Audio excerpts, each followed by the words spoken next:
અમરેલી જિલ્લામાં ફરી ભૂકંપના આંચકા મોડી રાત્રે ધરતી ધ્રુજી ઉઠી. છેલ્લા 2 દિવસથી નાના આંચકા નોંધાઈ રહ્યા છે. વિસાવદર, ઇંગરોડા અને ભાડ ગામોમાં અસર અનુભવાઈ. રાત્રે 12:15 વાગ્યે 2.0 મેગ્નિટ્યુડનો હળવો ભૂકંપ નોંધાયો.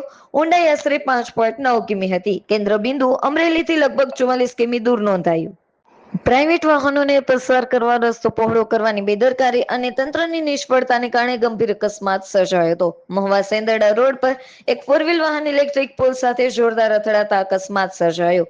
TV7 લાઈવ ન્યૂઝ સાથે રિપોર્ટર રાકેશ ગોહિલ, મહુવા. ડિંડોલીમાં થોડા દહાડે થયેલા આશીષસિંહ રાજપૂતની હત્યા મામલે પોલીસે આરોપીઓને ઝડપી પાડ્યા બાદ ઘટના સ્થળે લઈ જઈ રિકન્સ્ટ્રક્શન કર્યું હતું. પોલીસ દ્વારા ઘટનાની સંપૂર્ણ કડીયા સમજવા અને પુરાવા મજબૂત બનાવવા કાર્યવાહી હાથ ધરી હતી. રાજકોટ તાલુકા પોલીસ સ્ટેશન વિસ્તારમાં નાના મહુવા વિસ્તારમાં નબીરો નશાની હાલતમાં વાહન ચલાવતા ઝડપાયો છે. પોલીસે કાયદેસરની કાર્યવાહી હાથ ધરી છે. રાજકોટમાં ગેસ મુદ્દે વિરોધ નોંધાયો છે. ત્રિકોણબાગ ખાતે મહિલા કોંગ્રેસે ગેસની અછત અને મોંઘવારી મુદ્દે વિરોધ કર્યો. ગેસના ભાવ ઘટાડવા અને પુરવઠો સુધારવાની માંગ સાથે ઉગ્ર આંદોલનની ચીમકી આપી. આજે હું દીપ્તિબેન સોલંકી, રાજકોટ શહેર મહિલા કોંગ્રેસ પ્રમુખ. આજે અમારી મહિલા કોંગ્રેસની ટીમ સાથે અમે ગેસના બાટલાનો જે ભાવ વધારો આવ્યો છે, જીવન જરૂરિયાતની ચીજ વસ્તુમાં તેલના ડબ્બામાં ને એમાં બધી જે કમરતોડ ભાવ વધારો આવ્યો છે, ત્યારે ગૃહિણીનું બજેટ ઘરનું ખોરવાઈ રહ્યું છે.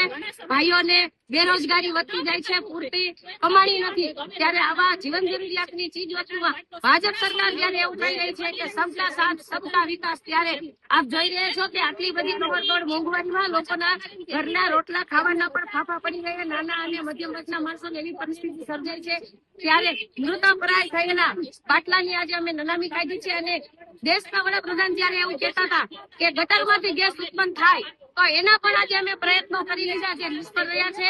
તો આપ પણ સમજી શકો છો કે ગેસ ગટરમાંથી ક્યારે ગેસ ઉત્પન્ન ન થાય. તો દેશના વડાપ્રધાન પોતાની બુદ્ધિનું આવું પ્રદર્શન કરી રહ્યા છે, ત્યારે અમે એનો વિરોધ કરીએ છીએ. અને આ ગેસના બાટલાનો, તેલના ડબ્બાનો ભાવ વધારો જે છે એ પાછો ખેંચાય એવો અમારી લાગણી છે. જેતપુર આંગણવાડી બહેનો દ્વારા તાલુકા પંચાયત કચેરી ખાતે પગાર વધારા બાબતે આંદોલન કરાયું.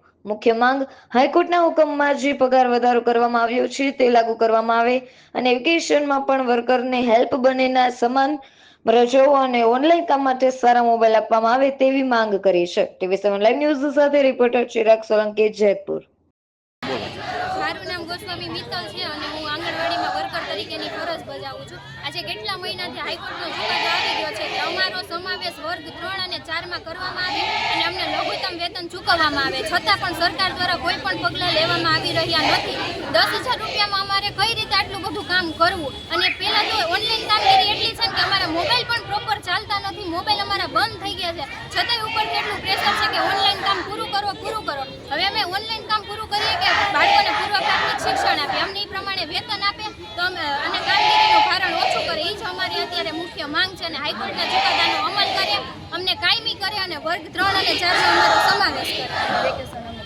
અને વેકેશનનું એક ખાસ છે કે જ્યારે અત્યારે વેકેશન હોય તો વર્કર હેલ્પરને બેને અલગ અલગ વેકેશન આપવામાં આવે છે. હવે જો એ ટાઈમમાં ચેકિંગ આવે તો ત્યારે અમને લોકોને એવું કહે છે કે બાળકો કેમ નથી? બાળકો વેકેશનમાં જતા રહ્યા હોય છે, ત્યારે બાળકો હોતા નથી. તમને વર્કર હેલ્પર બંનેને હારે વેકેશન આપવામાં આવે એવી અમારી માંગ છે.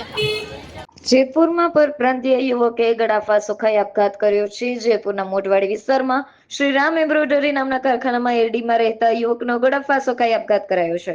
બાલગોવિંદ ગુણ નામના 30 વર્ષીય પરપ્રાંતીય યુવકે આપઘાત કર્યો છે. મૃતકના મૃતદેહને જેતપુર સરકારી હોસ્પિટલ PM અર્થે ખસેડવામાં આવ્યો છે. આપઘાતનું કારણ અકબંધ છે, હજુ કોઈ પણ પ્રકારનું સામે આવ્યું નથી. જેતપુર સિટી પોલીસે હોસ્પિટલ પહોંચી તપાસ હાથ ધરી છે. TV7 લાઈવ ન્યૂઝ સાથે reporter Chirag Solanki, Jetpur. Limbdi national highway પર અલગ અલગ સ્થળે 2 અકસ્માત સર્જાયા. કર્મના પાટિયા પાસે પિતા પુત્ર ઈજાગ્રસ્ત થયા, જ્યારે કટારિયા પાટિયા પાસે બાઇકને ટક્કર લાગતા દંપતી ઘાયલ બન્યા. ઈજાગ્રસ્તોને સારવાર માટે સુરેન્દ્રનગર રેફર કરાયા છે. બંને અકસ્માતમાં LMC લીંબડી સિવિલ હોસ્પિટલમાં નોંધાયા છે.